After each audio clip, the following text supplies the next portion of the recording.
Breaking news చూస్తున్నాం. Siddipet rural మండలం పుల్లూరు గ్రామంలో సుమారు 100 ఎకరాల బండపై వెలిసిన శ్రీ లక్ష్మీ నరసింహస్వామి జాతర ఉత్సవాలు ఇవాళ ప్రారంభం కానున్నాయి. రాష్ట్రంలోని అత్యంత ప్రఖ్యాతిగాంచిన ఆలయంగా పుల్లూరు బండ లక్ష్మీ నరసింహస్వామి క్షేత్రమని స్థానికులు చెబుతున్నారు.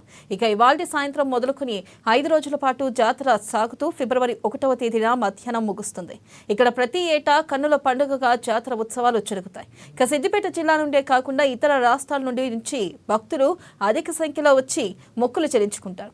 ఇక ఆలయం వద్ద భక్తులకు ఎలాంటి ఇబ్బందులు తలెత్తకుండా నిర్వాహకులు అన్ని ఏర్పాట్లు చేశారు.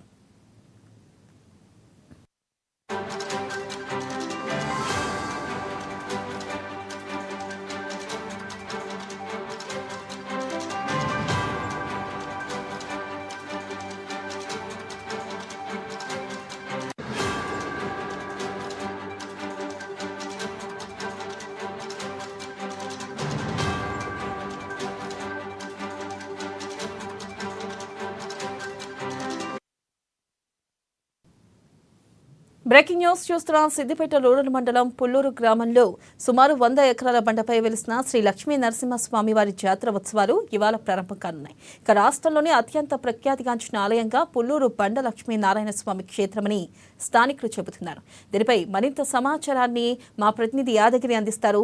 Yadagiri, good morning. నేటితోనే పుల్లూరు బండ జాతర ప్రారంభం కానుంది. ఈ యొక్క పుల్లూరు బండ జాతర యొక్క ప్రత్యేకత ఏంటంటే మొట్టమొదటి తమిళనాడు రాష్ట్రంలోనే లక్ష్మీ నరసింహ వెంకటేశ్వర స్వామి ఆ వెలిచిన ఆలయము తమిళనాడు రాష్ట్రంలో ఉందంటే మళ్ళీ వచ్చేస్తే సిద్దిపేట జిల్లాలోని పుల్లూరు గ్రామంలో లక్ష్మీ నరసింహ స్వామి వెంకటేశ్వర ఇద్దరు కలిసి ఉన్న స్వయంభూ లక్ష్మీ నరసింహ స్వామి ఆలయముగా ఈ యొక్క బండ జాతరకు పేరు కూడా రావడం జరిగింది.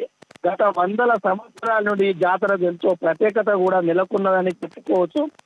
నేడు సాయంత్రం 5 గంటలకు పుల్లూరు గ్రామంలోని స్వామి వాళ్ళను ఊరేగింపుగా పిల్లలు పెద్దలు అని పేరు లేకుండా ఊరేగింపుగా గుట్టపైకి ఒక రథయాత్రగా తీసుకెళ్లడం జరుగుతుంది. నేడు సాయంత్రం రేపు ఉదయం భక్తులు మాఘమ అమావాస్య కావడంతో రేపు ఉదయం 5 గంటలకు భక్తులు ఆలయం వద్దకు చేరుకొని మొదటిగా గుండంలో స్నానాలు చేసి ఆ దర్శనం చేసుకోవడం జరుగుతుంది. ఒక సిద్దిపేట నుండే కాకుండా జిల్లాలోని అనేక చోట్ల నుండి అలాగే పక్క రాష్ట్రాల నుండి ఈ ఆలయానికి రావడం జరుగుతుంది. ఉదయం మొదలుకొని సాయంత్రం వరకు కూడా భక్తులు పెద్ద ఎత్తున స్వామి వాళ్ళను దర్శించుకోవడం జరుగుతుంది.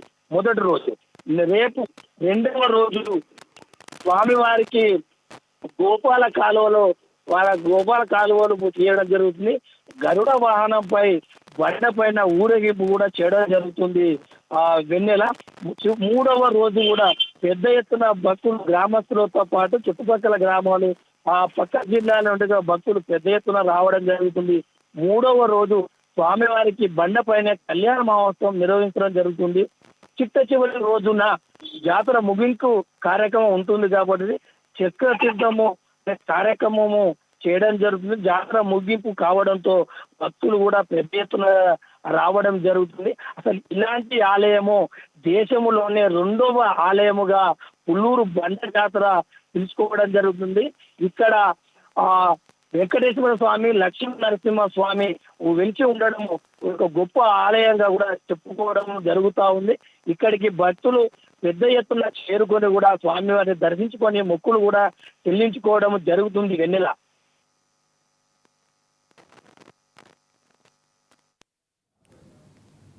Right, thank you Yadagiri.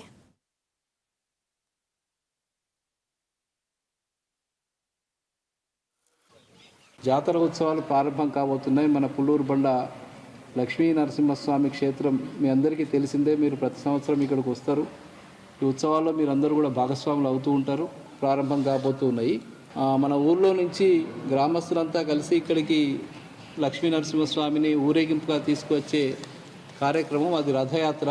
అది హై స్కూల్ నుంచి ప్రారంభం అవుతుంది. హై స్కూల్ నుంచి మొదలై బండ మీది వరకు గ్రామస్తులంతా మహిళలు పిల్లలు వాళ్ళందరూ కలిసి లక్ష్మీ నరసింహస్వామి ఉత్సవ విగ్రహాల్ని ఇక్కడికి తీసుకువచ్చే కార్యక్రమం అనేది ఒకటి జరుగుతుంది. దాని తర్వాత 2వ రోజున అమావాస్య 29వ తేదీ అమావాస్య రోజున యథావిధిగా ఉదయం 5 గంటల నుంచే ఇక్కడ మనకు ఉన్నటువంటి కోనేరులలో ప్రజలంతా వచ్చి వాళ్ళు స్నానాలు చేసి ఆ స్వామిని దర్శించుకుంటారు. ఆ కార్యక్రమం అనేది అమావాస్య రోజు ఉదయం ప్రారంభమవుతుంది. సాయంత్రం వరకు కూడా భక్తులు వస్తూ ఉంటారు. దర్శన కార్యక్రమాలు జరుగుతాయి. అందులో భాగంగా ప్రత్యేక పూజలు కార్యక్రమాలు ఉదయం పూట స్వయంభూ లక్ష్మీనరసింహస్వామికి జరిగేటువంటి కైంకర్యాలన్నీ కూడా జరుగుతాయి. అవన్నీ అయిన తర్వాత దర్శనం అనేది ప్రారంభమవుతుంది. సిద్దిపేట జిల్లా వాసులు అలాగే తెలంగాణ రాష్ట్రం నుండి వచ్చే భక్తులు అలాగే ఈ దేవాలయం ఒక ఈ దేవాలయ ప్రసిద్ధి ఏంటంటే వేరే రాష్ట్రాల నుండి వచ్చి ఇక్కడ నిద్ర చేసి ఈ స్వామివారి చుట్టూ 32 ప్రదక్షిణలు చేస్తే స్వామివారి కోరిన కోరికలు నెరవేర్చే దేవుడు లక్ష్మీ నరసింహస్వామి ఈ దేవాలయం కాబట్టి ఇక్కడ ప్రతి సంవత్సరం దాదాపు 2 లక్షల మంది 3 లక్షల మంది స్వామివారిని దర్శించుకొని పోతారు. వచ్చిన భక్తులకు కూడా గ్రామ ప్రజలు కావచ్చు అలాగే పాలక మండలి కావచ్చు ఏ ఇబ్బందులు కలగకుండా చూసుకోవడం జరుగుతుంది.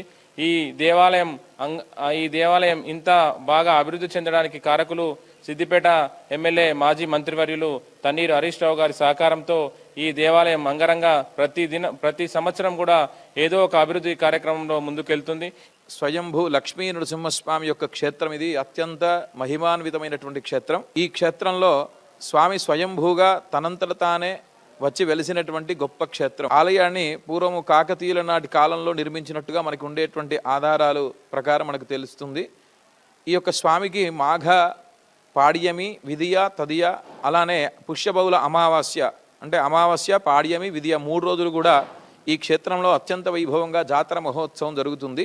దానిలో భాగంగా ఈ యొక్క అమావాస్య రోజు పుష్యబహుళ అమావాస్య రోజు స్వామివారి యొక్క ఆలయానికి ఆగ్నేయం వైపున గుండం అని మనం కోనేరంటాం. ఇక్కడ ఈ యొక్క ప్రాంతంలో మనకి గుండం అని ఇక్కడ ప్రసిద్ధి. ఈ యొక్క గుండంలో స్వామి యొక్క అత్యద్భుతమైనటువంటి యొక్క తీర్థక్షేత్రం ఇది. ఆ యొక్క గుండంలో మనకి అమావాస్య రోజు అంటే పర్వతితులు అంటాం కదా,